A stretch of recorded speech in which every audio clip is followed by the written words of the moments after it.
Namaskar. A very warm welcome to this August gathering. On behalf of Granthali, I take immense pleasure to welcome all the dignitaries, special invitees, honorable judges, veteran guests from the field of art, and family and friends of author Justice Mridula Bhatkar. I am Dr. Mrinmayee, and I am delighted to be compeer of this function today. At the onset, I would request author Justice Mridula Bhatkar ji and Chief Trustee of Granthali Sudesh Hinglaspurkar ji to take all our honorable guests on the dais.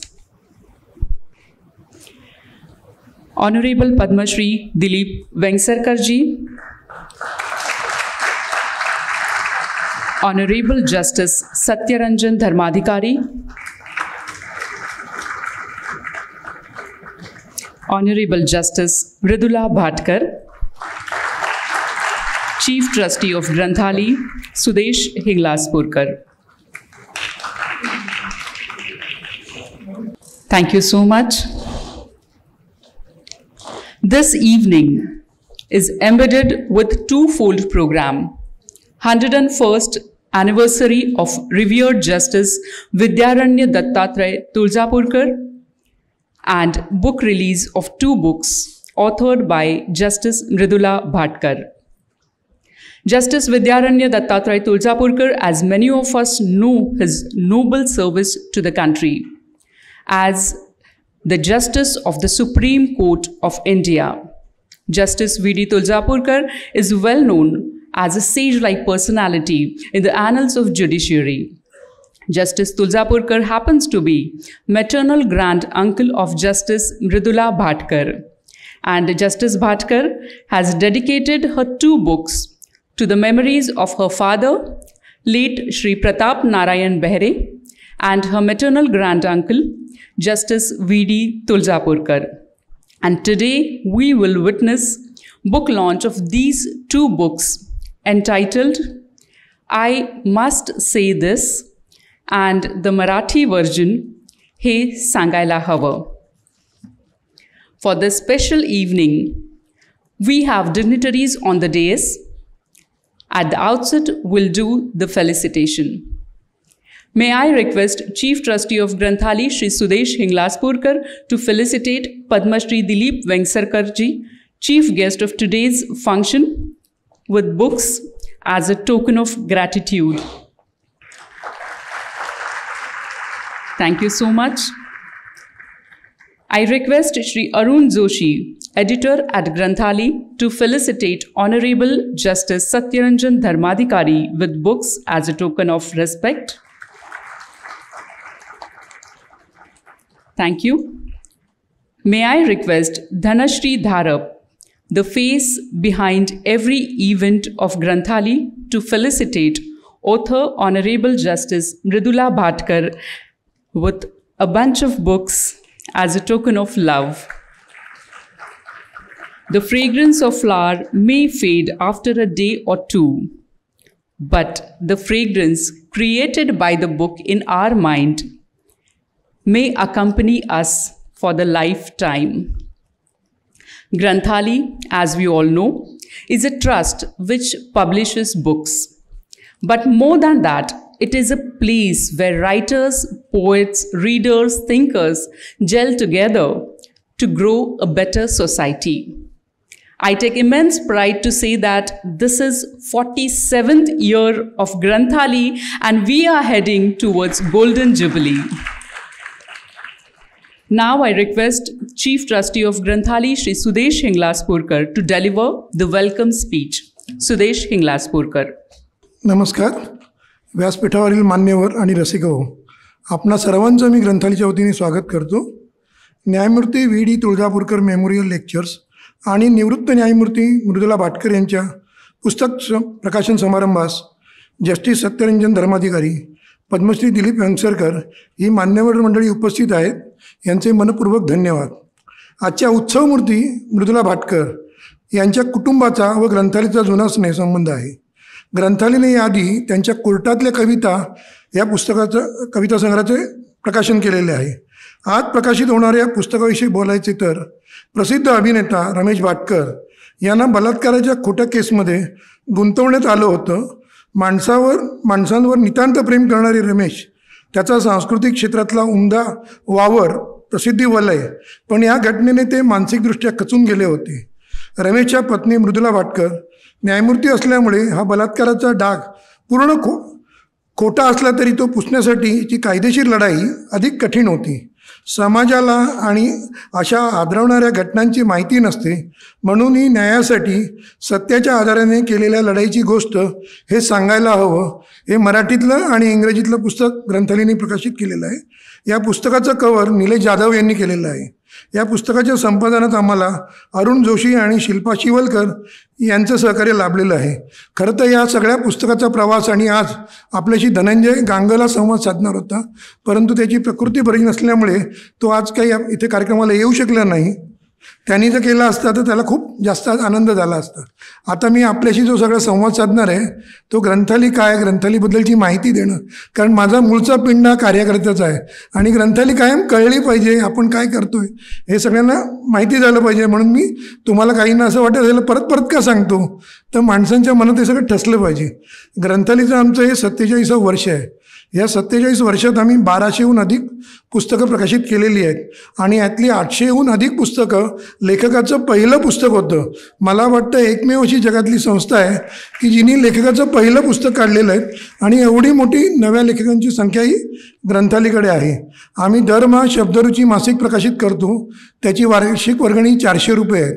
तुम्ही जर ती भरलीत तर तुम्ही ग्रंथालयाच्या संपर्कात राहू शकता. दुसरं म्हणजे या ग्रंथालयाच्या सर्व संस्थापक जे सदस्य होते त्यात दिनकर गांगल, अरुण साधू, कुमार केतकरी सगळी मंडळी होती. 19 सगळी जर्नलिस्ट मंडळी जी होती त्यांनी मिळून ही संस्था उभी केली होती. त्यातले तर अरुण साधू हे आमच्यात नाहीत, तर त्यांच्या नावाने आम्ही एक फेलोशिप सुरू केलेली आहे. आम्ही मित्रमंडळींनी एक कॉर्पस जमा केला आणि त्या कॉर्पसच्या व्याजातून जी काही रक्कम येते ती 1.5 लाख रुपयाची रक्कम आम्ही एका तरुण पत्रकाराला फेलोशिप म्हणून देतो आणि त्याला जोडून एक व्याख्यान आयोजित केलं जातं. यावर्षी जे आम्ही व्याख्यान आयोजित केलं होतं ते गणेश देवी यांचं होतं. दुसरं म्हणजे आमचं बलूत हे पुस्तक, म्हणजे ग्रंथालयाची जी छाप पडली होती, दलित वाङ्मयात म्हटलं जातं तो माइलस्टोन आहे ग्रंथालयाचा. तर बलूत या पुस्तकाला 40 वर्ष 3 वर्षापूर्वी पूर्ण झाली. तर आम्ही बलूत या पुस्तकाच्या नावाने एक पुरस्कार सुरू केलेला आहे. तो आम्ही वाचकाला 15,000चा पुरस्कार देतो आणि एक गोधडी दिली जाते, असं त्याचं स्वरूप असतं. आणि 1 मे 2019 आम्ही डिजिटल माध्यमाद्वारे वाचकांच्या संपर्कात राहण्यासाठी काही विद्यार्थ्यांना चांगले कार्यक्रम करावेत म्हणून आम्ही 3-4 प्रकारचे उपक्रम सुरू केलेले आहेत. त्यातला एक उपक्रम म्हणजे साहित्याच्या पारावर. हा दर महिन्याच्या 2ऱ्या आणि 4थ्या शुक्रवारी सादर केला जातो. यात 2 लेखक असतात, ते आपल्या पुस्तकाबद्दल बोलतात आणि 2 वाचक जे असतात ते त्यांनी ते पुस्तक वाचलेलं असतं त्याबद्दल ते संवाद साधतात. दुसरा कार्यक्रम आहे तो राजू श्रीखंडे यांचा. तुम्ही जर राजू श्रीखंडेंच्या घरी गेला असाल कोणी बी, तर त्याच्या घरात मी गेलो तर मला खूपशी पुस्तकं दिसली. आता मी ज्यावेळी ग्रंथालयाच्या एक्झिबिशन निमित्त गावागावात खेडोपाड्यात जात असतो तेव्हा मला जाणवलं की मुलं आत्ता ग्रामीण भागातली शिकलेली आहेत. जसं आपल्याला एकेकाळी सिनेमा बघायचा होता जगातला चांगला क्लासिक, तो आपल्याला सगळा सिनेमा ज्या काही फिल्म सोसायटी होत्या, प्रभा चित्रमंडळ होतं, पुण्यातली आशा फिल्म सोसायटी होती, आणि आपल्याला चांगले सिनेमे बघायला शिकवले.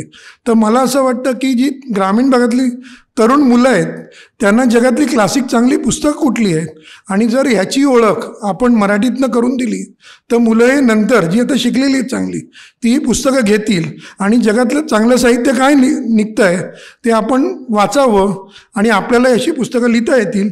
ह्याच्यातनं आम्ही ग्लोबल साहित्य सफर असा आम्ही कार्यक्रम सुरू केला. तो आम्ही दर महिन्याच्या 2ऱ्या आणि 4थ्या शनिवारी करतो. तिसरा जो कार्यक्रम आहे तो देशी विदेशी ज्या महिला लेखिका आहेत त्यांच्या पुस्तकांची ओळख संजीवनी खेर करून देतात. हा कार्यक्रम आम्ही दर महिन्याच्या 2ऱ्या आणि 4थ्या रविवारी करतो. असाच एक आम्ही उपक्रम आत्मचरित्रांचा SNDT बरोबर सुरू करू आणि तो 1 मेपासून सुरू होईल. तर आमचं ग्रंथालयाचं जे YouTube चॅनल आहे ग्रंथालय वॉच म्हणून, तुम्ही सगळ्यांनी ते सबस्क्राईब करून घ्या आणि हे सगळे आमचे कार्यक्रम बघा. सगळे प्रकाशन समारंभ आहेत, विविध 25 डिसेंबरचे सगळे जे आमचे वाचक दिन आहेत तेही आम्ही तिथे टाकलेले आहेत. तर अशा प्रकारचे तुम्हाला तिथे कार्यक्रम बघता येईल. आणि आम्ही एक मोठा महत्त्वाकांक्षी प्रकल्प हाती घेणार आहोत. त्यात जर आम्हाला वाचकांचं, लेखकांचं आणि समाजाचं जर चांगलं सहकार्य लाभलं तर तो आम्हाला चांगल्या पद्धतीने करता येईल. तो उपक्रम कुठला, तर ग्रंथालयाने 1982 साली ग्रंथयात्रा काढली होती. या 19 जानेवारीला आम्हाला त्याला 40 वर्ष पूर्ण झाली. तर मला असं वाटलं की आपण पुन्हा एकदा समाजापुढे ग्रंथयात्रा काढूया.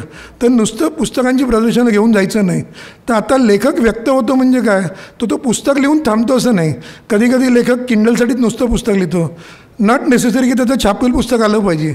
कधीतरी चांगलं एखादं नाटक लिहितो, सिनेमा येतो त्याचा. तर असे काही तो त्यांनी विविध ठिकाणी जे लिखाण केलेलं आहे याचे आपण काही प्रोमोज नेले त्याच्याबरोबर, ते जर आपण तिथे डिस्प्ले केले तर अशी आपल्याला एक चांगली यात्रा काढावी असं आत्ता आम्ही आखलेलं आहे. ही आम्ही सप्टेंबरला यात्रा सुरू करू आणि आमचा जो वाचक दिन असतो 25 डिसेंबरला त्याला त्याची सांगता होईल. याचा खर्चही मोठा आहे, नेटवर्क मोठं लागणार आहे. त्यात तुमचं जर सगळ्यांचं सहकार्य असलं तर आम्हाला चांगल्यापैकी तो उपक्रम सक्सेस करता येईल. आज जी प्रसिद्ध होणारी पुस्तकं आहेत तर मराठी पुस्तकाची मूळ किंमत ही 250 रुपये, तुम्हाला सवलती 150 रुपयाला मिळेल. इंग्रजी पुस्तकाची मूळ किंमत 350 रुपये आणि तुम्हाला ते सवलतीत 250 रुपये मिळेल. आणि आता एक थोडंसं व्यक्तिगत भाग, म्हणजे मला आज वेंगसरकरबरोबर बाजूला बसता आलं. म्हणजे मी खरंच सांगतो, मी जर ग्रंथालयात नसतो आलो असतो तर मी नेहरू नगरला राहत होतो. मी तिथे क्रिकेट खेळायचो. आमची एक अपोलो नावाची टीम होती, त्यात बलविंदर सिंग संधूसुद्धा होता. समजा मी ग्रंथालयात नसतो तर चांगला क्रिकेट खेळलो असतो, त्याची माझी ओळख झाली असती, मी कांगालिकीला आलो असतो. पण आज मला या व्यासपीठावर त्याच्या बाजूला बसता आलं. ग्रंथालयाच्या निमित्ताने लंडनला एक्झिबिशन ज्यावेळी मी केलं होतं त्यावेळेला मला लॉर्ड्सवर जाता आलं. तर माझ्या दृष्टीने हा आजचा योग खूप दुर्मिळ आणि वेगळा आहे. एवढं बोलून मी माझं मनोगत थांबवतो. धन्यवाद. Thank you so much, sir. Today we have stalwart personalities on the dais. We have with us revered Justice Satyaranjan Dharmadhikari, who is known for his adherence to high moral values. He is known for his impeccable oratory. He is respected in the judiciary for his legal knowledge and judgments. Today, he is going to unfold cascade of reminiscences as regards to life and judgment of Justice Vidyaratnya Dattatray Tulzapurkar. I request Honorable Justice Dharmadhikari to deliver his speech. कार्यक्रम ग्रंथालयाचा आहे आणि बोलायचं इंग्लिशमध्ये. दोन्ही भाषेत काही मला फारसं प्रावीण्य नाही आणि वक्तृत्व वगैरे तर अजिबातच नाही आहे. पण आता मृदुलाताईंना मला कशाचाच नाही म्हणता येत नाही. My problem is that her request is an command, and that has been the situation for quite some decades. The respected sitting judges of Bombay High Court, Justice Sister Mridula Bhatkar, retired judges of Bombay High Court, Mr. Vengsarkar, other dignitaries on and off the dais. As was told, I was also and continues to be a fan of Mr. Vengsarkar. I was born and brought up in Nagpur, and it is that Nagpur's knock which brought Mr. Vengsarkar in Indian cricket team, if I rightly remember. He thrashed the legendary Bishan Singh Bedi and other spinners, and thereafter the gates opened for him. Friends, in the time allotted to me, it is very difficult to capture everything that is Justice Tulzapurkar. Justice Tulzapurkar the judge, the Justice Tulzapurkar the man, Justice Tulzapurkar the family. I'll try and fit something in these minutes that are allotted to me. When I became a lawyer in 1983, Justice Tulsapurkar was already in the Supreme Court. When I started appearances in court, I went past his court in the Supreme Court. That was in the year 1985. I did not have the courage to enter. But everybody in the corridor heard the proceedings. That thundering voice, and those who are familiar with it will know. It was said, and it is a legend, that he was dictating a judgment in his court, but that disturbed the proceedings in the next court, and the judge had to request somebody to go and find out what is this. And it was Justice Tulsapurkar, and that man returned and could do nothing. His personality and him was completely opposite. You see, it is said that a judge must have a brain, a heart, and it is Justice Tulsapurkar who told us that he must have a spine.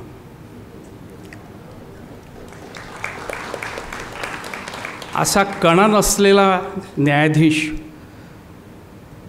त्याला न्यायाधीश म्हणूच नका, हे त्यांच्या आयुष्यातनं मी शिकलो. And from how many years that I saw him, the things that are said about him are written by several people, spoken by several people. But he was a man of few words. He believed that a judge should be read and not heard. In those times, judges were never publicly seen. To see a judge in action, you had to go to the courtroom. And Justice Tulsapurkar's courtroom was one where we could not easily enter, for we would be exposed, say several of the lawyers of eminence. Justice Tulsapurkar's journey has commenced as an advocate, and he used to tell us that he would travel in those days either first walking and thereafter by a tram. He was enrolled as an advocate of the Bombay High Court on 1st December 1942. He practiced in civil and criminal cases both on the original and appellate sides. He was appointed judge of the City Civil Court and he was a judge, City Civil Court, and additional Sessions Judge, Bombay, on 16th of July 1956. Later on, he became a principal judge of that court on 19th April 1962. He was appointed as an additional judge of the High Court with effect from 21st December 1963 for a period of 2 years and became permanent from 22nd December 1965. He was appointed judge of the Supreme Court of India on 30th September 1977 and retired on 9th of March 1986. He expired on 1st of October 2004. 100 years of his life were actually celebrated in March 2020. People forgot that. We make everything like this an event. This man's life was not made an event. His journey was not made an event, and his judgments were not an event.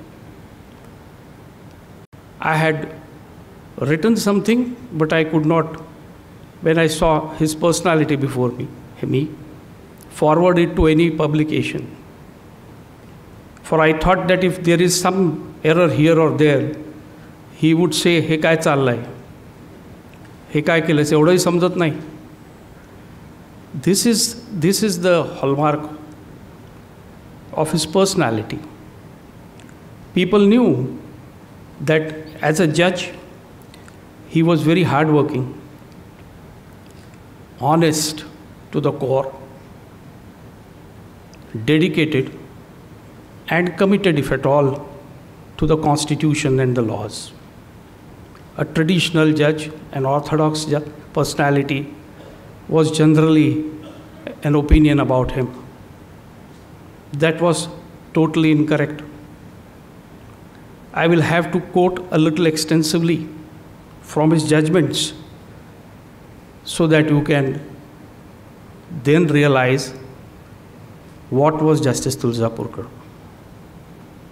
In fact, on 21st December 1963, when he was elevated as a judge of the Bombay High Court, begins a long journey which will complete 60 years. That is also worth celebrating.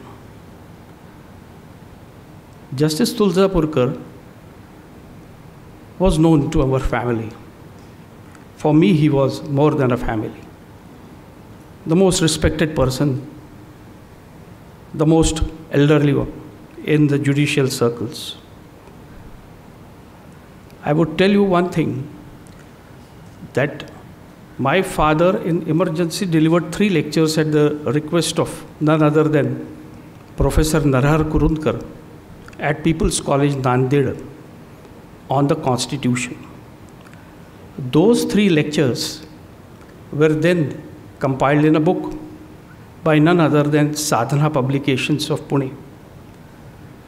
When those lectures were published in Marathi, they were read by none other than Professor Sadananda Varde when he was in jail in emergency.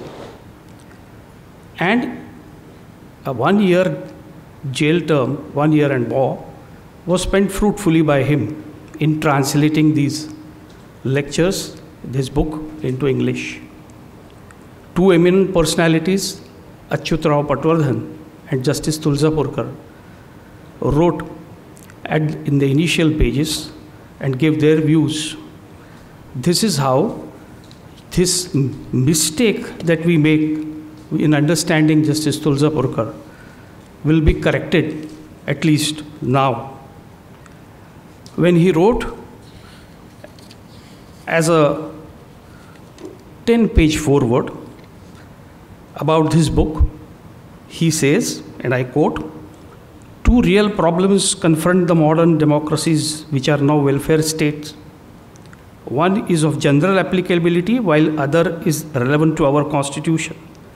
The general problem faced by every modern democracy is how to strike the balance between the social good and individual good, between the public interest and preservation of the basic rights of the individual.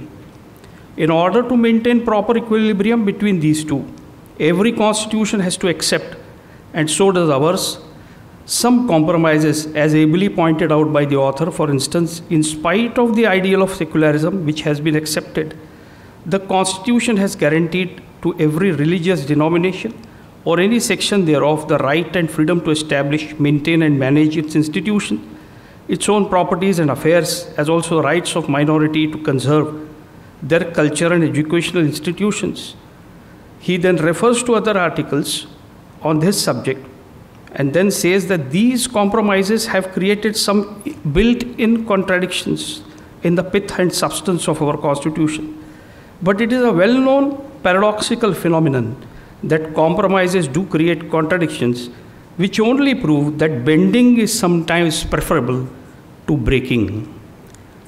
See, this approach to the Constitution was unique in every sense. When he says, in my view, however just as in the case of justiciable fundamental rights, no amount of documentation thereof, but the personality of a judge affords a surer guarantee thereof to the citizens. See, justiciable fundamental rights, but then when they are justiciable, they must fall in the hands of a very, very eminent judge. And that is what he says, that the personality of a judge affords the surer guarantee thereof to the citizens. In areas political, social and economic, it would be the personality of the man at the helm of country's affairs, who in the parliamentary form of government would be the prime minister, whose attitudes and inclinations would afford a surer guarantee to the citizens of their rights in those areas. It should be ensured that a man who manifests right reactions to any problem cropping up in these areas is installed in that high position. See, this is what he believed, and he said. And when he said he believed, also in its implementation. The test came when an emergency was cramped. When this emergency was there, and for 19 months, it was judges like Justice Tulsapurkar and it was the Bombay High Court which stood up. There I say is the importance of the spine. 2 decided cases by him show how easy it is for us now to say several things, but how difficult it was at that time. There was a meeting which was going to be convened and to discuss, debate about emergency. The Commissioner of Police for Greater Bombay said, you can't hold this meeting. For holding of a meeting itself would amount to breach and violation of law and order. It would raise problems of law and order. Matter was carried to the Bombay High Court. A division bench presided over by Justice Kantawala, of which Justice Tulsapurkar was a member, gave a judgment and which showed to several individuals, personalities, associations, that there is no harm in discussing and debating emergency. Public meetings, public discourse, public discussions go to the heart and root of democracy. Nobody can ban them. And in his own style, Justice Tulsapurkar dealt with every single argument in a separate but concurring opinion. His concurring opinion itself is a lesson as to how to decide cases. You deliver judgments, and Justice Tulsapurkar firmly believed that you have that task at hand. You have to give judgments when there is a dispute brought before you for adjudication. You don't have to make sweeping and general remarks. No observations which are either unnecessary or merely indicative of personal beliefs and ideas. No sermons, no advice and views, but purely judgments. Clear, precise, and unambiguous, must reflect that there is no confusion in your mind. This is what this judgment says. And another judgment which he delivered was in the case of Sridhar Mahadev Joshi versus State of Maharashtra. These 2 judgments, the latter one was one where Sadhana Press and its editor Sri Yadunathji Thatte were served with several communications. 2 of them were challenged. The penalty of forfeiture of certain issues of sadhana and closure of Sadhana Press. This was the debate and the dispute before the court. In N.P. Nathwani's case, where Justice Tulsapurkar rendered his separate opinion, you can see in his own style as to how he came down heavily on the police commissioner and the state when it imposes such restrictions. The judge said, and I quote, this is what his inimitable style, nobody could copy. The argument was, and this argument with its obvious implication was repeated ad nauseum to the annoyance of the court, that though the ban imposed by these impugned orders appears to be a total ban or a near a total ban, these orders should be interpreted reasonably as excluding innocent assemblies or meetings, public or private, and in any case it was pointed out that no action has been taken by the Commissioner of Police against any such innocent assemblies or meetings, public or private, having been held during the time these orders have been in operation. It is impossible to accept such a plea for the simple reason that all these impugned general orders issued by Respondent number 1 from time to time are in the nature of subordinate legislation, that the contravention of which has been rendered penal And it is not expected that the citizens of this city should be left to the mercy of the executive or the police in not getting prosecuted for committing such contravention. When subordinate legislation is of a type where its contravention is rendered penal, it will be impossible to accept the plea that some reasonableness should be shown or common sense should be used while interpreting and enforcing the same. May I take the liberty of saying this, and I will say this only once, that if there was any need to show reasonableness or to use common sense, it was before issuing such orders, and more so while supporting them before the court. How succinctly he put that, people like Mr. Palkhiwala, Mr. Jethmalani, and all of them, assisted by equally ably counsel, appeared in this matter. He also indicated that there are certain private assemblies. People gather for that, and there are occasions in which 5 or more people will be assembling. And your order is so absurd. And he says the absurd consequences to which these draconian pieces of subordinate legislation lead could very well be illustrated if the same are sought to be applied or worked out in relation to the normal day-to-day pursuits of the citizens residing in this great metropolitan city. Any group of 5 or more persons cannot go together for shopping in bazaar without obtaining the previous permission of the commissioner. 5 or more people cannot sit for Sunday namaz or in mosques or churches. 5 or more ladies cannot assemble for listening Hari Kirtan in temples without the prior permission of the commissioner. The dinner party of 5 or more in a hotel cannot be held without prior permission of the commissioner. Uthamna ceremony cannot be held without prior permission of the commissioner. A lecture in a college hall or at the university will not be permissible without the prior permission of the commissioner. To all these and numerous other types of assemblies, the ban is applicable, though ordinarily none of such assemblies can even remotely be said to be connected with the problem of preservation of public order. Furthermore, it is claimed by the Commissioner of Police in his affidavit, and perhaps rightly, that Section 37(3) takes within its scope even private assemblies or private meetings, and if that be so, the Commissioner ought to have acted with more care and responsibility before assembling such a near total ban, which would bring within its mischief all types of private assemblies or meetings leading to outrageous results. A family unit of 5 consisting of a husband, wife, and 3 children cannot sit together for a dinner at a table without obtaining the prior permission of the commissioner.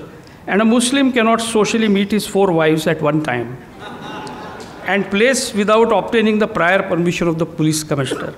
None of the assemblies or meetings which I have indicated above can normally have any rational connection with the problem of preservation of the public order in this city. Even so, Respondent number 1, in the exercise of the power conferred upon him under Section 37(3), had thought fit to issue these general orders imposing a total ban or a near total ban, taking within its sweep all the aforesaid types of innocent assemblies or meetings. Can any reasonable body of persons say that the nexus between such a total ban and the preservation of public order in this city is real and rational? Is not the nexus fanciful and problematic? To my mind, these orders imposing such a total ban or a near total ban are outrageous, absurd, and manifestly unreasonable. Mind you, this was all an emergency, in the height of emergency. Judgments delivered in 1975 and 1976 required courage. Any consequences could have been faced.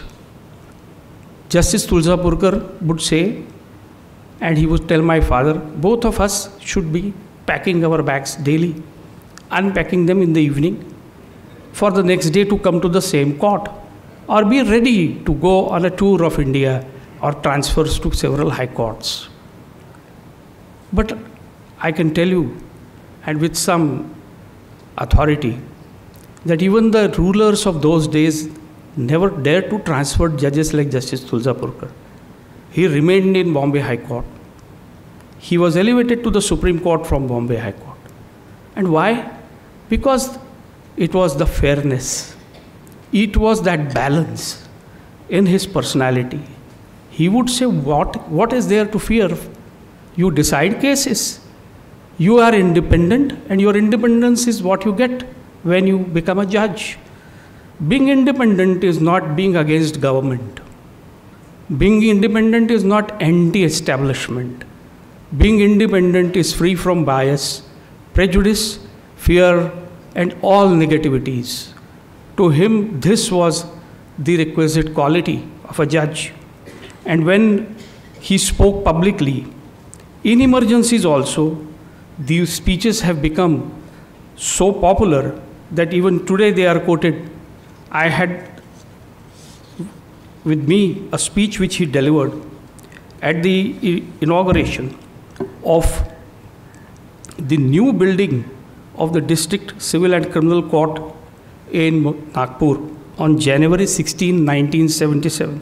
All the dates you bear in mind. This is all in the emergency. And when he started, he said, I deem it a great privilege in being asked to inaugurate and declare open this magnificent and monumental court building, which is going to house the District Civil and Criminal Courts at Nagpur. In fact, this pleasant function properly fell within the purview of powers of our permanent Chief Justice Sri R.M. Kantawala, now acting Governor of Maharashtra. But since the mantle of Chief Justice has temporarily fallen on me, he directed me to do the job, and hence I am merely deputizing for him at this pleasant function. Then what he says is so very vital for the functioning of the judiciary and very, very apt even today. He says, and I quote in two places, I cannot resist this temptation. He says the High Court Arrears Committee that was appointed by the Government of India with the concurrence of the Chief Justice of India in its report submitted in 1972 has listed as many as 14 causes of such arrears: population explosion, increase in legislative activities, erosion in the value of the rupee, change in the pattern of litigation, investment of special jurisdiction, inadequate number of judges, unsatisfactory appointment of judges, filing of a large number of appeals from the decisions of criminal courts, failure to provide forum of appeal against orders and decisions of executive and quasi-judicial authorities, inadequacy of staff of high courts, failure to make optimum use of judicial strength, inadequacy of accommodation, concentration of work in the hands of few lawyers, and other causes, and the committee has suggested a number of measures.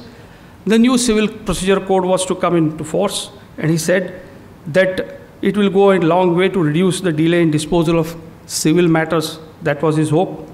However, when he says, without intending to minimize the other causes, and at the same time without intending to belittle the efficacy of the several other measures that have been suggested to tackle this problem, I have, on a consideration of the whole matter, reached the conclusion that this problem of clearing the mounting errors is primarily and essentially connected with the emoluments and conditions of service of judges. It is suggested that if adequate number of judges is provided for a court, it would solve the problem of clearing arrears. In my view, solution to the problem of arrears does not lie merely in adding to the number of judges of the court, but it lies in appointing competent, quick and efficient judges, inasmuch as the effective turnover of any court must ultimately depend on the personnel manning such court. The question really is not how many judges you appoint, but whom you appoint. I have used this several times, and I used to say, even as an administrative judge and a member of the collegium, that we don't appoint judges to fill vacancies. We make appointments, we don't fill vacancies.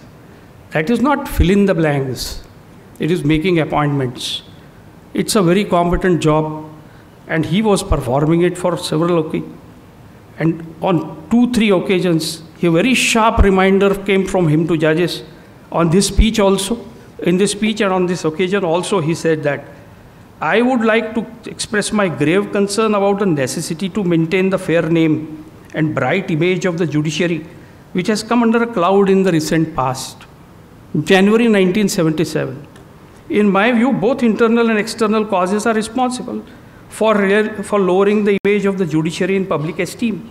Socrates has said, 4 things belong to a judge: to hear courteously, to answer wisely, to consider soberly, and to decide impartially. To find a combination of all the 4 things in a single individual is truly a rarity. However, every judicial officer must conscientiously endeavor to combine in himself as many things out of the four as possible. After all, what does a litigant, be he a private citizen or the government, expect of a judge? A sufficient knowledge of law, quickness on the uptake, ability to grasp facts, and see the point without repetition he takes for granted. But this is only an on and off the bench. This is only a part of the judge's picture, a composed, dignified behavior and rectitude, both on and off the bench, the maintenance of highest traditions of honesty, true integrity, impartiality, and hard work to complete the other side of the picture, and all these go to make the integrated personality of a judicial officer. Such integrated personality requires observance of certain do's and don'ts on the part of every judicial officer. Enjoying free rides in public or private vehicles, enjoying free shows and or performances, availing of car lifts given by prosecutors, addressing oral or written communications to colleagues or subordinate officers regarding matters pending before them with a view to influencing their judgment, however indirectly, are but a few instances which certainly bring down the high repute of the lower judiciary. Similarly, hobnobbing with ministers or deputy ministers or with law officers of the government, seeking favors of free long-distance transport for one's family members at the highest level, also sullies the bright image of the judiciary. Instances of using abusive language about one's colleagues in private conversation, particularly in the presence of subordinates, have also occurred. Abusive language does not do credit to the judges who uses it, but on the contrary lowers his reputation. I would therefore appeal to every judicial officer, whatever his place in the judicial hierarchy, to avoid the temptation of indulging in any of the activities which would tarnish the fair name and bright image of the judiciary. When the then law minister tried to influence the judicial opinion and decision making by a speech delivered on a bill while introduction, he had the courage to say that Mr. H.R. Gokhale, while replying to the 3-day general discussion of the Constitution 44th Amendment Bill, indulged in the following 3 types of remarks. He recalled that some years ago, certain member of Rajya Sabha had made the observation that the law was one generation behind, the lawyers 2 generations behind, and judges 3 generations behind. He added amidst laughter that the developments since the Rajya Sabha member made the observation proved that the judges are not merely 3 generations behind, but many more. Referring to the judgments delivered by the Supreme Court, he stated that some of the judgments were very long, running into more than 100 and 200 pages. And he added, one does not know whether all the judges are saying the same thing or different thing. Sometimes we do not know whether they are saying anything at all. Emphasizing the fact that Article 368 was being further amended to ensure against recurrence of any confrontation between judiciary and parliament, he hoped that the Supreme Court judges would do a bit of introspection, realize that the court was not after all that supreme, and resist temptation to intrude in the fields which do not legitimately belong to them. But further went on to observe without mincing words that if a confrontation recurred, it will be a bad day for the judiciary of this country.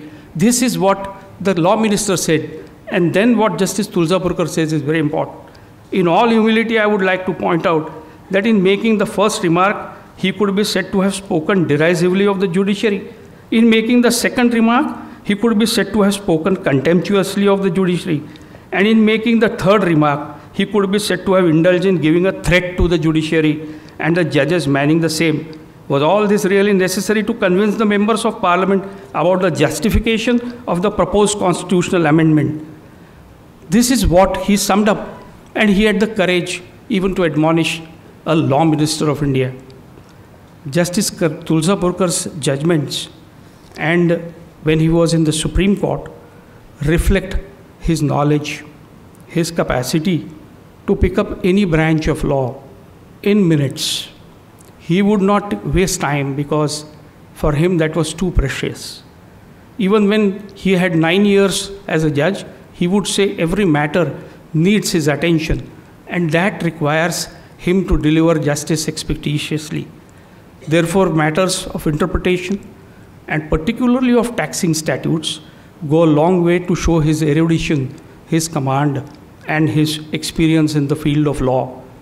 This comes from a judge who was so humble in his ways and in his life, starting from the lowest court and rising to the highest court in the country. In some of the judgments, and I'll tell you, one of which shows the side of Justice Tulsapurkar, which nobody knows. Possibly everybody does not want to know also. There are judges and judges. One is said to be a progressive judge. Others say there is judicial activism. Justice Tulsapurkar would say, put all this in your judgments, don't talk. When it comes to deciding cases, when it comes to exhibit your courage and your real strength lies there, then say what you are saying publicly. He would always say that judicial activism is one thing, but judicial adventurism is something which we must resist. We are not going to reform the society. We are ultimately tasked to decide cases. There are adversarial systems of justice delivery. India has one of that. And therefore, when two persons come, there is a dispute for decision. You don't have to do anything else but concentrate on that. And this is what is the hallmark of some of his judgments. I'll tell you only few because the time is short and I won't be able to say something which I really then want to say him as a family man. Justice Tulsapurkar had an occasion to decide a case where the principle which was pressed into service was about strict construction of taxing statutes, fiscal statute. And he says that the principle that the fiscal statute should be construed strictly is applicable only to taxing provisions such as a charging provision. Even people who are not familiar with law would know that there is a tax law in which there is a levy imposition of a tax. When the burden of tax will fall upon you has to be with clarity stated. That is known as a charging section. In there, you must be interpreting the statute by applying strict principle.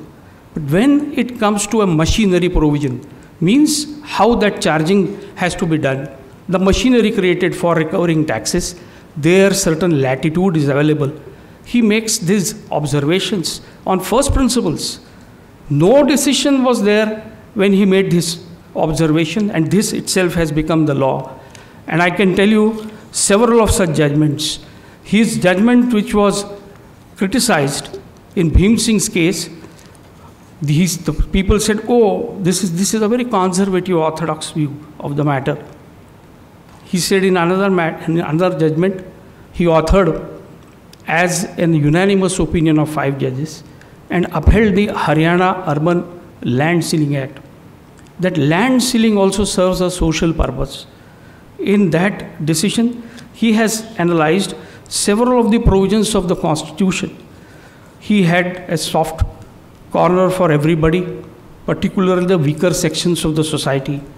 He would say that women have to be treated with dignity and respect, but that is actual practice and your judgments must reflect that. He was insisting that you can't have these two faces. I would only tell you of a one landmark judgment which I used several occasions. I do not have to tell you, but a day came when I returned from Aurangabad, completing a 2-month or 3 months assignment, and I was told by Chief Justice Mohit Shah that you take over the tax bench. 2 of the judges have gone. One has retired, one has been elevated as a Chief Justice. And he says that you have to take over this. I never thought that I am familiar with this branch of law. And came to my assistance and aid, Justice Tulsapurkar. Several of his judgments in tax laws, particularly Consolidated Coffee Limited versus the Coffee Board.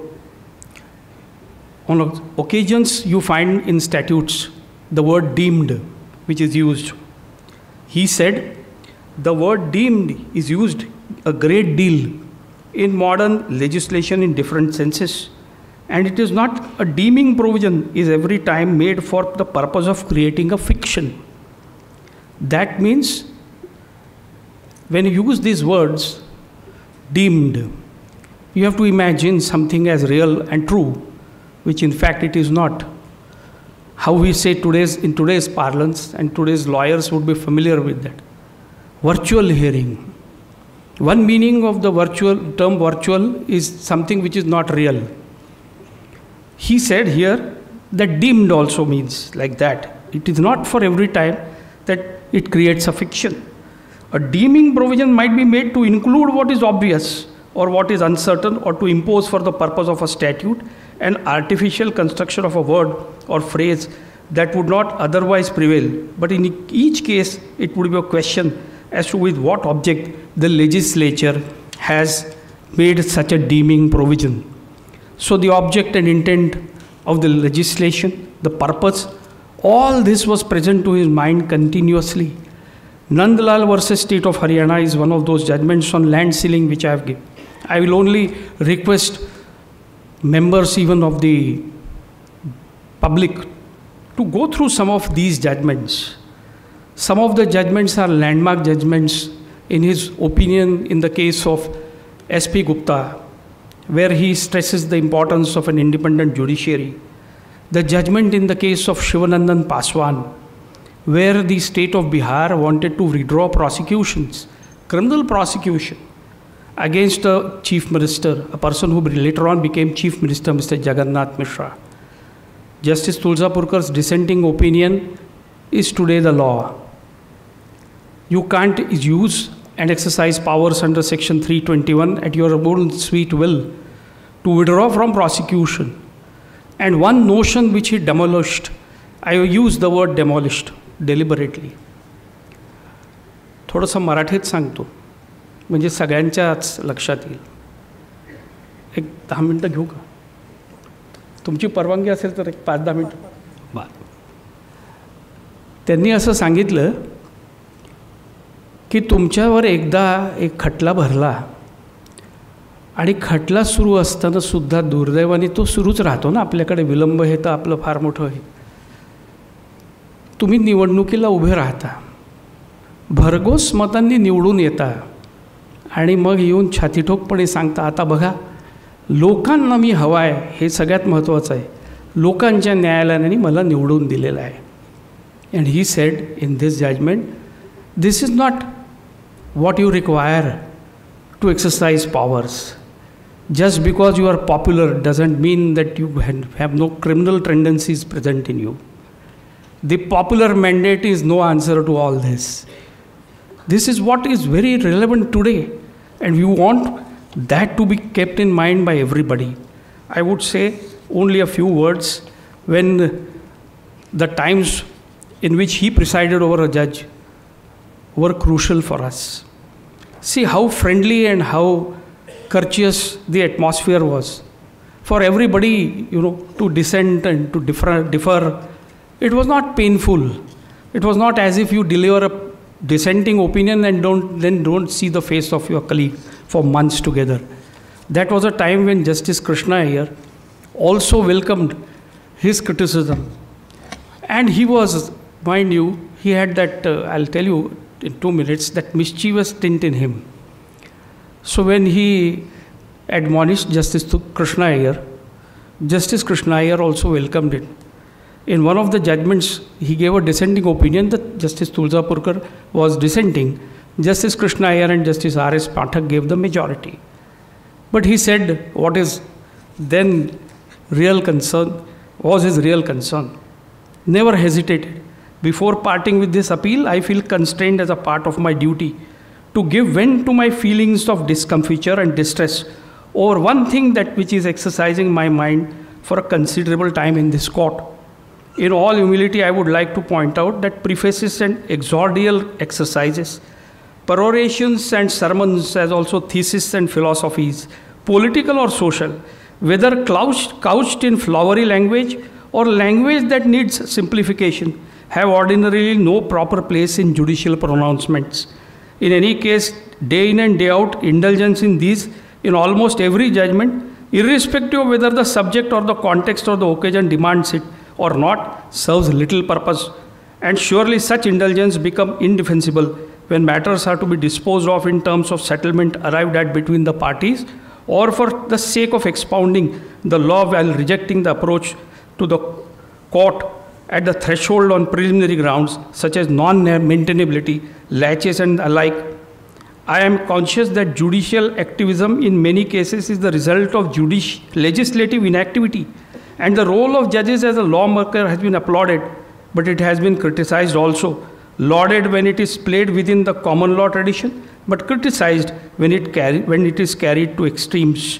And thereafter he reminds the judges as also parties that in his book, The Lawyer and His Times, that was an address by Lord Radcliffe, he said, but the judge who shows his hand, who advertises what he is about, may indeed show that he is a strong spirit unfettered by the past, but I doubt very much whether he is doing more harm to the general confidence in the law as a constant safe in the hands of the judges than he is doing good to the law's credit as a set of rules nicely attuned to the sentiment of the day.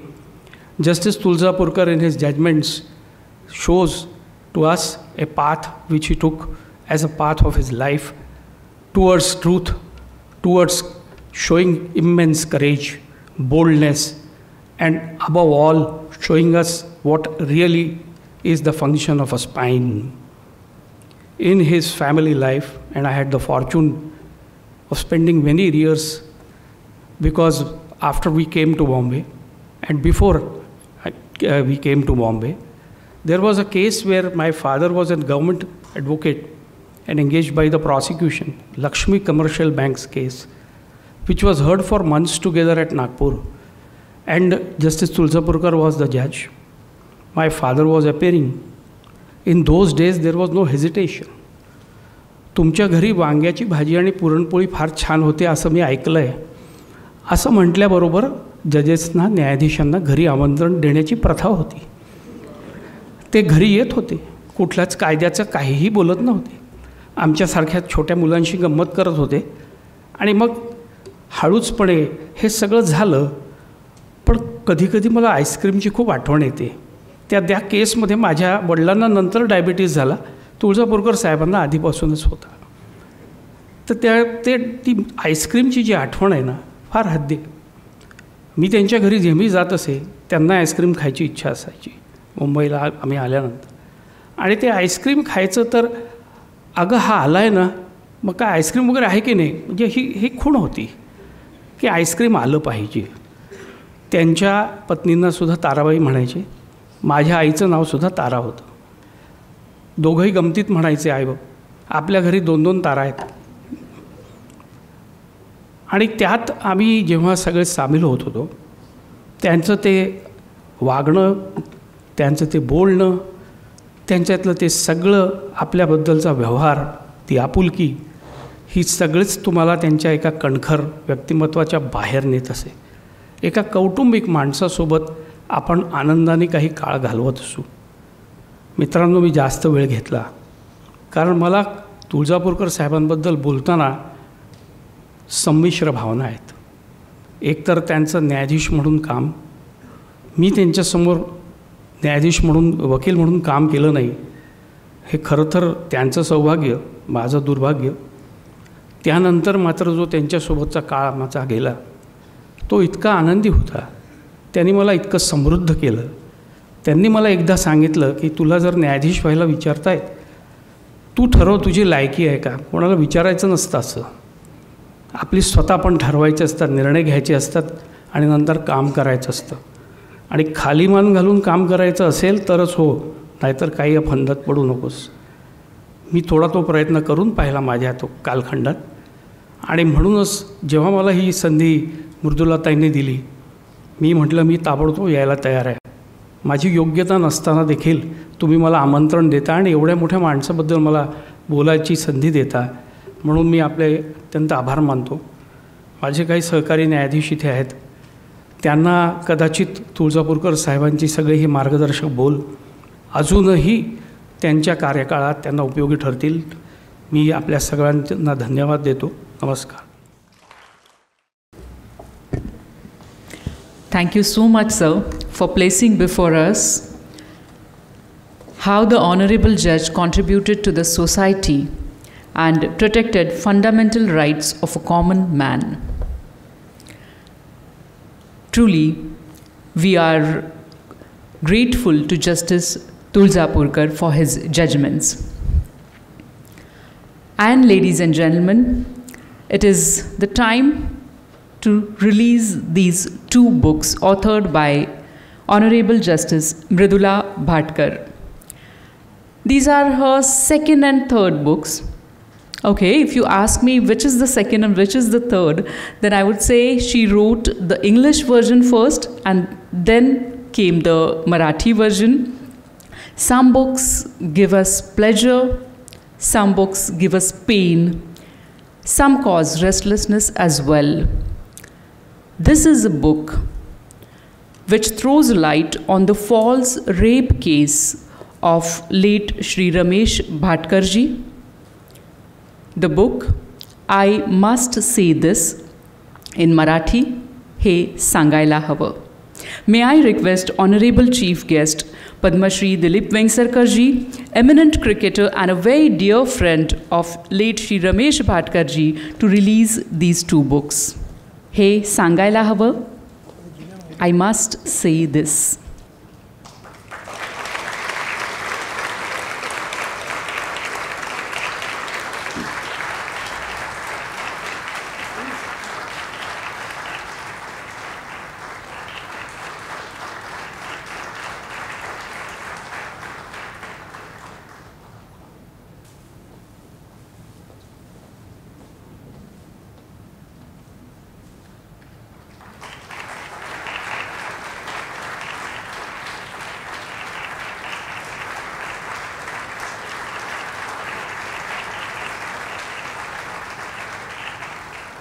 Thank you so much. Safdar Hashmi ji की पंक्तियाँ. किताबें करती हैं बातें, किताबें करती हैं बातें बीते ज़मानों की, आज की, कल की, एक एक पल की. किताबें किताबें कुछ कहना चाहती है, तुम्हारे पास रहना चाहती है किताबें. And after releasing these two books are available here for purchase, and also on this special day of book launch, Granthali is offering 40% discount on both these books. Moving ahead, Honorable Justice Mridula Bhatkar is a former judge of the Bombay High Court and had judicial career of 26 years. At present, she is president of Indian Law Society, that is ILS Pune. She is also chairperson of Maharashtra Administrative Tribunal.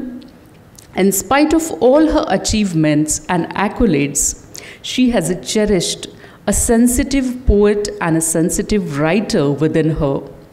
Her first book, Kavita Manatlia, Kavita Kotatlia, has been admired by people from all walks of life, which was published by Granthali. Now I request Justice Bhatkar to express her thoughts and emotions. And ladies and gentlemen, this is the time she must say about I Must Say This. Honorable Justice Mridula Bhatkar. Padma Shri Dilip Vengsarkar. Honorable Justice Dharmadhikari,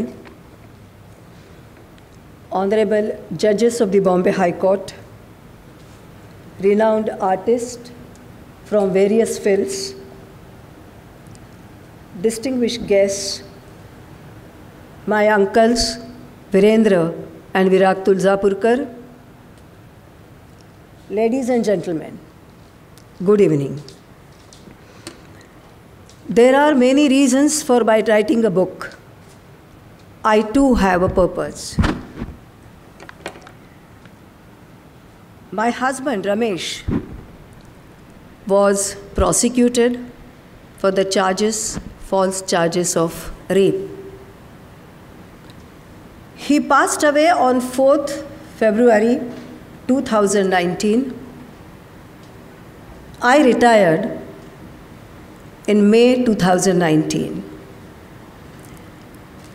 In October, I was unwell. I was so sick, I couldn't step out of the house. I was like a vegetable. Doctor advised me many tests. I did and went to doctor with the reports. He diagnosed I was absolutely physically fit. Nothing was wrong. But he advised, you don't need a physician, you need psychiatrist. I was on the first stage of depression. Those words hit me very hard. I came home. I appealed to my reasoning power.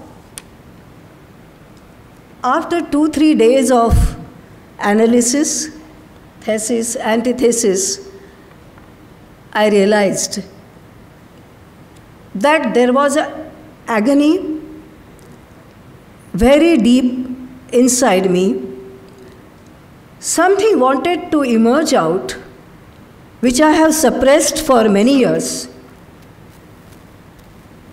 I wanted to vent out. I owe something to Ramesh. I called Vishwanath, my personal secretary, when I was working as a High Court judge. He graciously agreed. Vishwanath is here. I told him that we will work only on weekends and not on the weekdays so that his court work will not suffer. I started dictating him on weekends. I could complete the book in end of the December 19. After 4-5 days, I felt like writing the book in my mother tongue. In January, I started writing manually, and I finished it within a month. Therefore, this is the book in 2 languages, and that is published, released today, simultaneously. It is before you. Till today, Ramesh and myself, we have filed 4 litigations. I dissuade people from coming to court because it is very expensive, not only financially, but it costs your mental peace, happiness, time. However, we were constrained to file. When I was conducting Jalgaon sex scandal matter, at that time, there was a news against me in the press, and therefore I requested the Chief Justice to take action for contempt under the Contempt of Court Act. Then I filed a writ petition in Bombay High Court for possession of the government official residence, which was allotted to me in Yashodhan. Then, after a few years, I filed petition in the Supreme Court for the seniority among the service judges. 4th case was filed by Ramesh, and that was a case for defamation about the wrong reporting, rather defamatory reporting, which has appeared in the newspaper.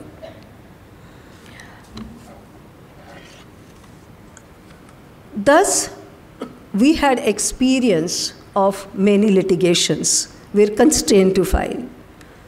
But his implication in this case of rape, fabrication, false accusation was a very severe blow.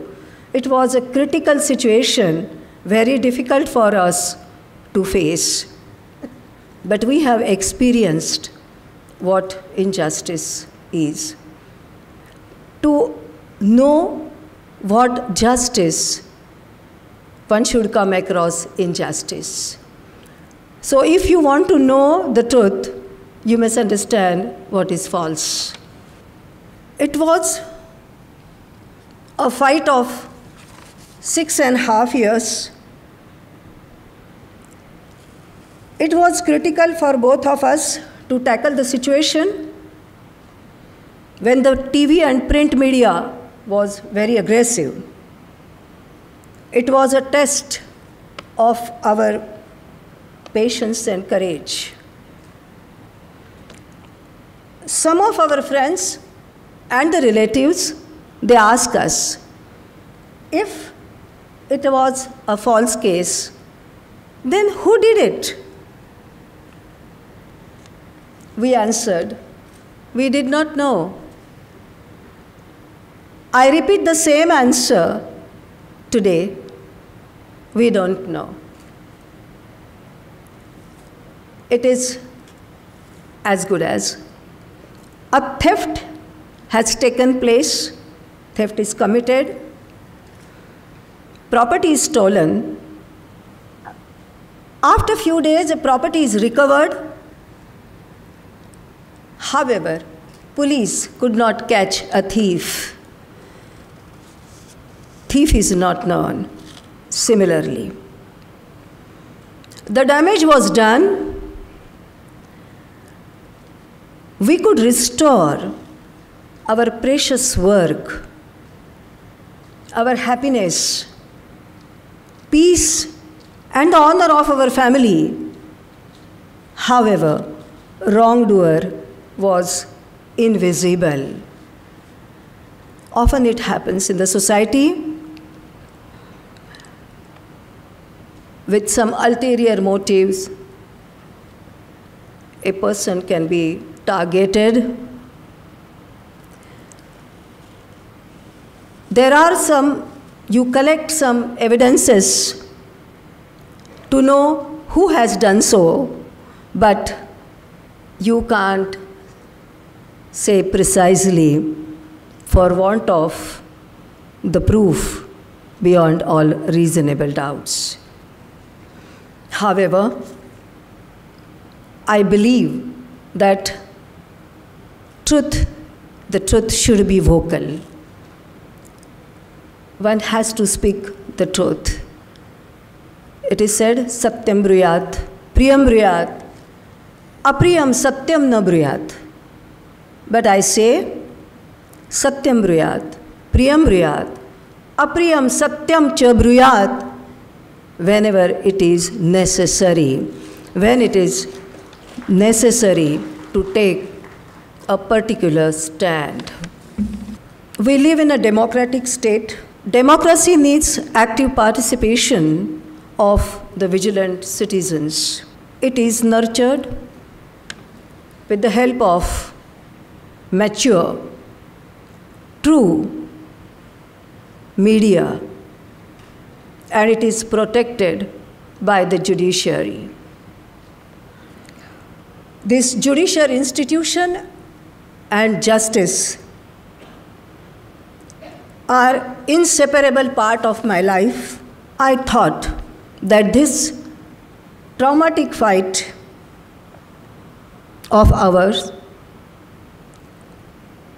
is an experience will be useful to the next generation of our judges, the lawyers, and also the media persons. The battles are ultimately fought not only with the bullets, but which the mind which triggers off the bullet. Same is about the individual fights. Individual fights, the battles in the life can be won with faith and determination. The past and experience, that is the best teacher. We learn many lessons from our past. When we think of present, we go on remembering people, incidents. My book travels on the same line. I go on connecting the dots. I have connected my past and Ramesh's past, certain events, incidents, with the present, means then present. And this is how that is unfolded in the book. So I thought that it is high time for me to say, and I must say this.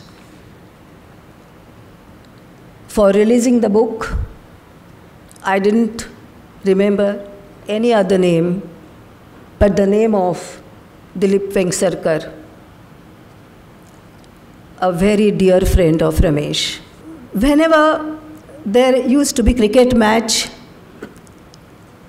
between Indian team and team of other countries, our marriage was always suspended. Ramesh used to be always in front of the television. We are fortunate having been associated with Dilip and his elegant wife, Manali. As mentioned by Mrunmayee,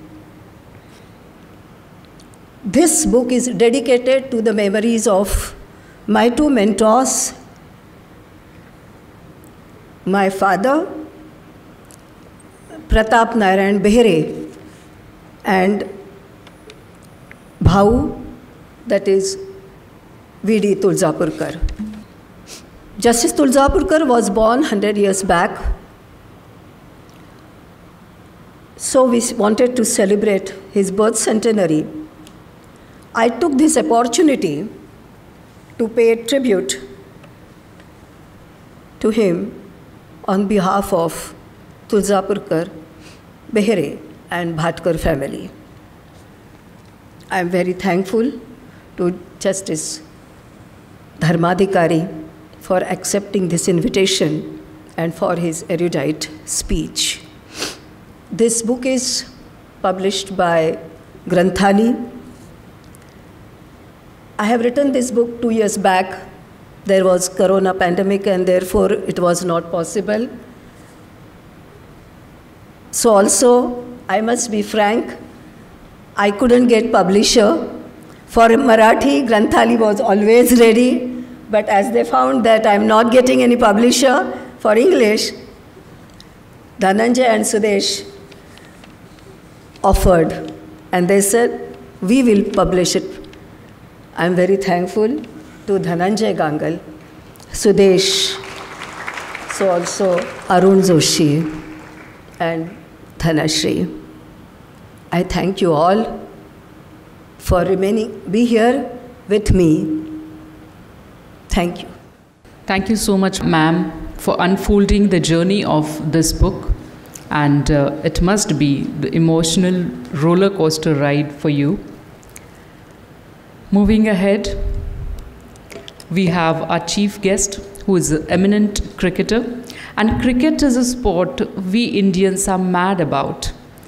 Even every child who played cricket, even a gully cricket, has always dreamt of playing cricket for India. Dilip Vengsarkar sir shot to fame with a scintillating century for Bombay in the 1975-76 Irani Cup at Nagpur. A journalist nicknamed him as Colonel after Colonel C.K. Naidu of Nagpur, and indeed later he was awarded with C.K. Naidu Lifetime Achievement Award by BCCI. He was elegant and most stylish stroke player, and on his day he could tear apart strongest of the bowling attacks. He is still the only overseas batsman to score 3 consecutive centuries. His test centuries at Lord's and is called Lord of the Lords. And of course, we all know he's a part of 1983 team, which we all are really proud of. After his field career, he has given back to the sport and Indian cricket in various ways. He started his Vengsarkar Cricket Academy, which is the most sought-after cricket school. He has contributed critically in the role of Chief of Selector in selection of many cricketers who played for India and have made us proud. May I request Honorable Padma Shri Dilip Vengsarkar ji to say a few words on this occasion. It's been a great privilege to be here for the book launch by my friend Mridula Bhatkar. Of course, during my playing days, I had never batted at number 11, but I think post-retirement, I'm getting used to it now. And of course, there were some long innings played, but then I'm used to it because I think, during my playing days, Sunil Gavaskar used to score 200, and I used to be padded up for the whole day. Nonetheless, sir, everybody spoke so well, and of course, just Dharmadhikari had a very long innings, though I didn't understand much of it. Most of them were bounces to me, but I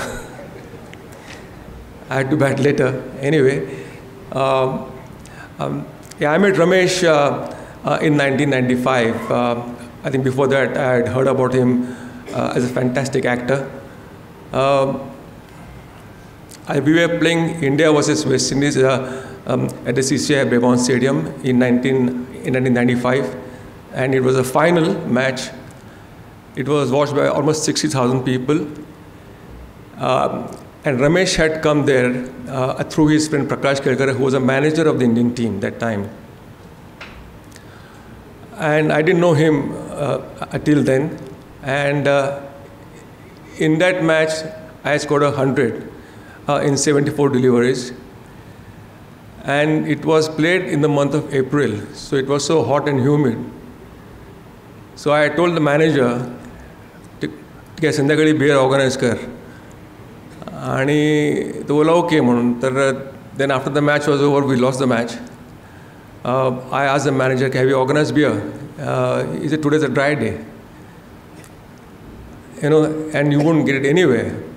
And this was heard by Ramesh, and Ramesh said, ask him to come along with me at my residence. I think he was staying very close to CCA then. So we went there, and we had a long chat on cricket, on films, on plays, or whatever.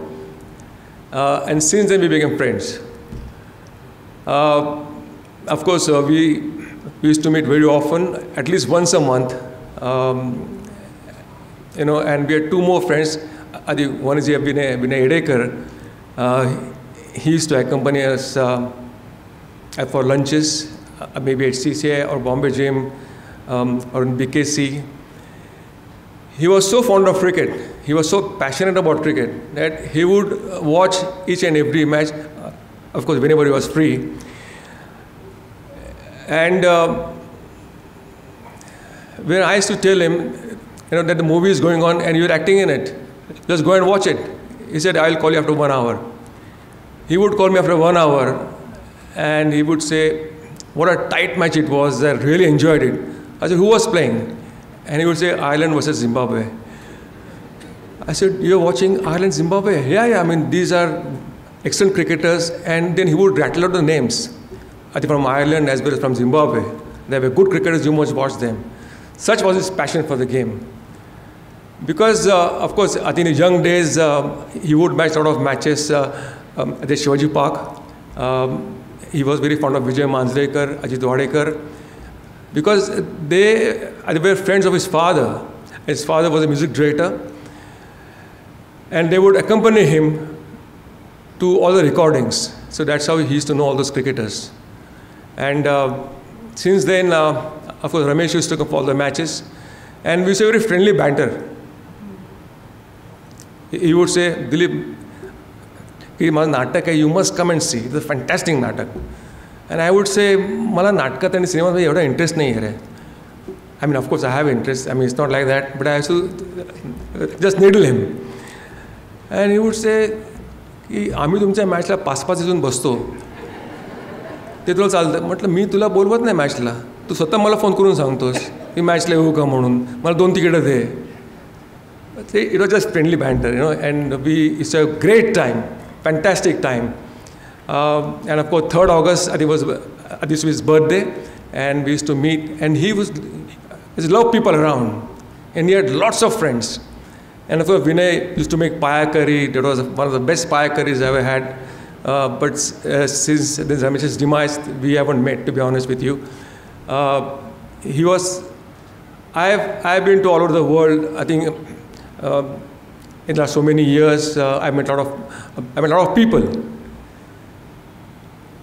But you can, I think, call friends whom you can count on fingertips. And Ramesh was one of them. It's not only he was an outstanding actor, but he was a great friend. He was a true friend. He was, I can say, a very honest, very sincere, and a beautiful soul. Thank you.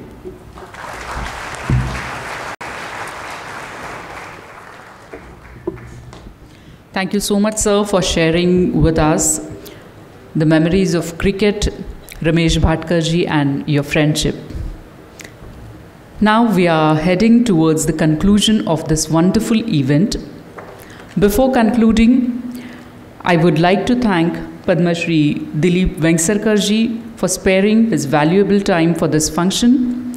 Many thanks to Honorable Justice Satyaranjan Dharmadhikari for his classic speech. Also, thank you so much, Honorable Justice Mridula Bhatkar on behalf of Granthali, and special thanks to Honorable Judges, theatre and screen artists, friends of late Shri Ramesh Bhatkarji and Bhatkar family for gracing this occasion with your presence. Last but not the least, I also thank print and electronic media and a beautiful audience. This program will be followed by mini dinner, which will be on the ground floor. Thank you so much once again. Namaskar. Jai Hind.